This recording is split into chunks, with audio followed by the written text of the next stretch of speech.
If even the demons and monsters that you're fighting are giving you looks that make you look like a bad person, you probably are a bad person. There's being a scumbag, and then there's being Agent 6.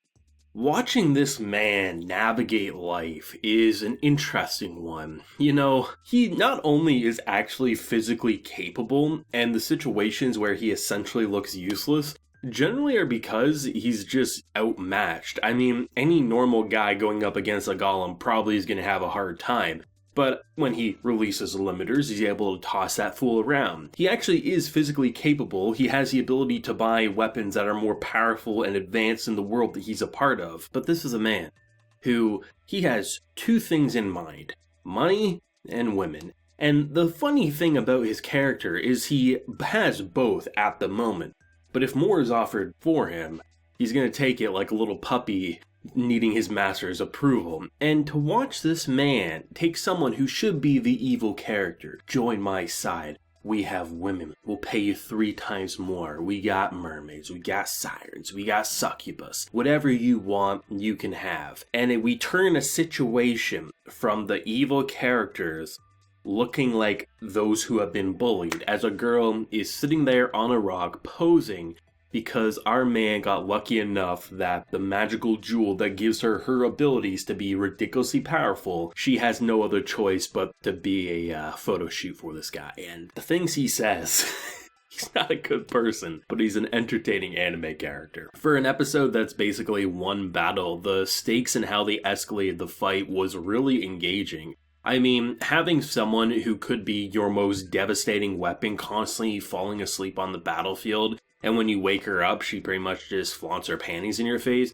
I mean, there's not much you can really do, and when she does finally launch a curse, it's kind of like too late, it doesn't last long enough, and you can't really do much with that. Your character who can absorb the things that she eats isn't having fun with the meals that she's eating, so she doesn't gain the ability to take flight. Your girl who's so obsessed over a sword that she can't afford, but you know, it's her pride and joy, that gets destroyed, so not only is she gonna have to pay for something she can't use, she's an emotional wreck. Alice is pretty much the only one who constantly has a level head, but even then, you know, she has to wait for things like the fact that, okay, I mean, we're fighting a golem, explosives, right? It's basically a giant slab of rock. Makes total sense. Oh, our bosses are unbreaking now, so we'll have to wait for them, right? And then there's Agent 6, who, rather than going the route of having him be useless, I've seen some people actually say that he's not that capable and he's pretty much like Cosmo in a lot of ways. I disagree, because he's a character who's actually a trained soldier. He is just, we focus in on his personal psyche so much because he's been placed in a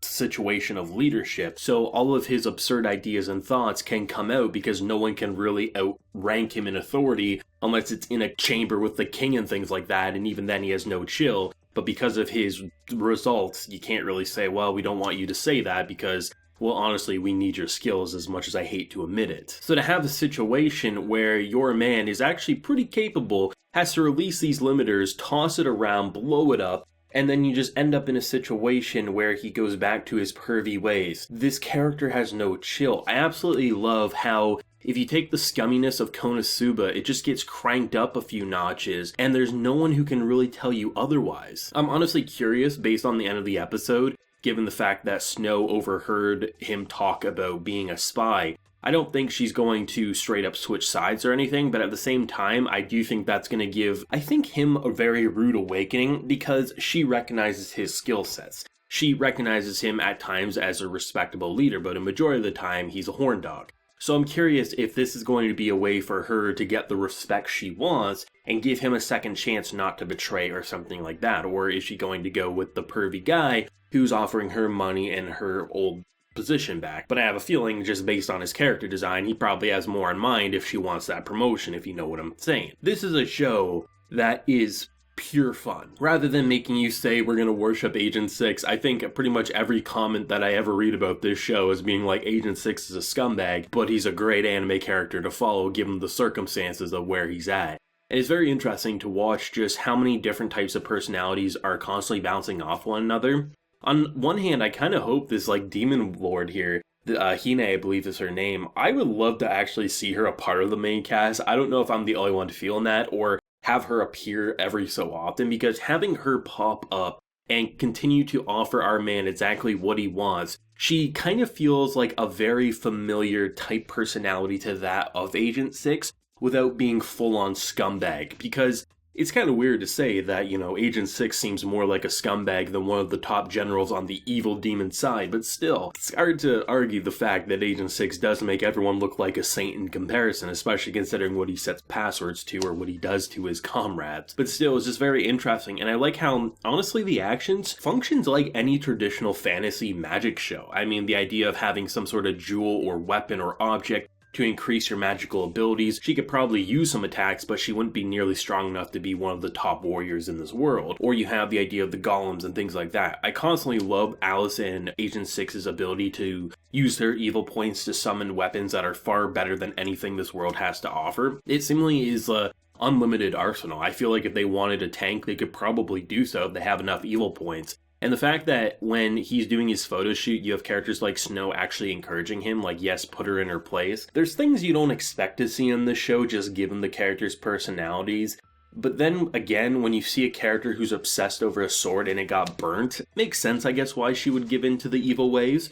But I really enjoyed it. I mean, there was a lot of, I think, bonding moments, which makes, I think, the end of the episode a lot more impactful, because there was honestly some good bonding between Snow and Agent 6. I mean, Snow definitely has her issues with him, but even in the face of a promotion and money, she can't help but say, I would want to bring Agent 6 with me, and at that point, there's no point in trying to leave, just work your way up and eventually we'll all get promoted together. And the fact that she overheard them talking, the man has no chill. He definitely has gotten very comfortable in his situation, and in doing so, he became very reckless because he wasn't talking in Japanese, so she was able to overhear and completely understand what he said. And it would be interesting because on one hand, I kind of hope she does expose the spy, because that could be a very interesting drama-filled arc full of comedy shenanigans. I said it, I think it was around episode 2 or 3's review, where I was like, it would be interesting to see him abandon this side and go over to the enemy side, right? There could be a very interesting story that could take place, but then again, it feels like he's kind of burned both bridges at this point, so if he gets tossed out, he's kind of shit out of luck, right? He's in a very good situation right now, and it feels like his big mouth kind of got him walking the plank. It's probably the best way to put it.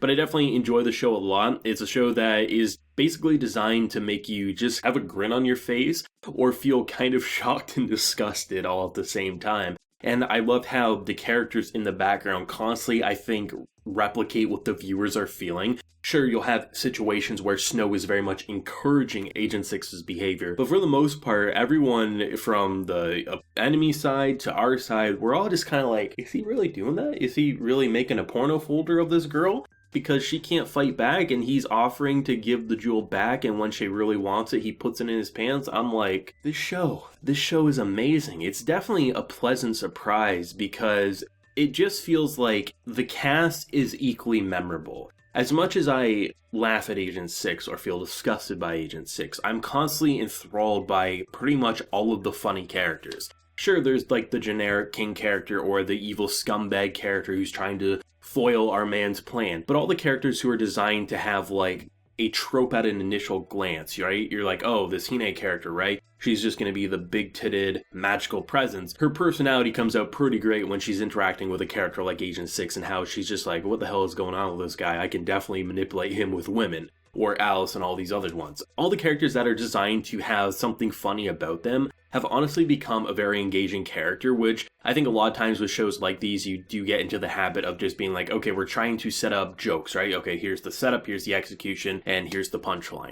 This doesn't really feel like we're following a joke formula. It's just a bunch of crazy lunatics, and it makes it really, really funny because of that, and which makes me always excited for Sundays. I wanted to have a great start to the day, so I watched this one first, and holy shit, did it set the day in a good motion for me. Let me know your thoughts and feelings down below, your favorite moment, and where do you think it's going to go with that traitor plotline at the end of the episode. If you enjoyed the video, leave a like, share your support, and hit that subscribe button if you're happy new around here. So until next time, everyone, please take care and have a good one.